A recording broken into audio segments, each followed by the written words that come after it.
Στην ουσία δηλαδή το ρελέ εσωτερικά είναι κάπως έτσι. Υπάρχει το ποινίο του που έλκει το σιδερομαγνήτη και κοιτάξτε εδώ πέρα, όταν αυτό κατέβει κάτω κλείνουν οι επαφές και με ένα αντίστοιχο ελαττήριο όταν ξεοπλίσει το ρελέ επιστρέφουν. Κλείνουν και επιστρέφουν. Δηλαδή αν το δούμε στην ουσία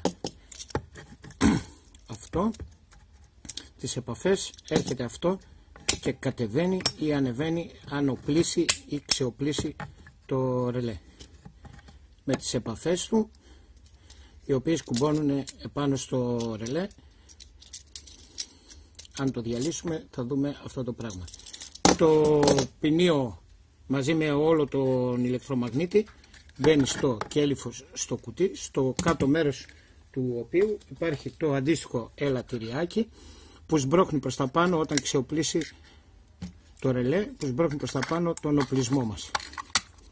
Όπως είναι, εγώ το πατάω και το ελαττήριο βλέπετε το σμπρώχνει προς τα πάνω.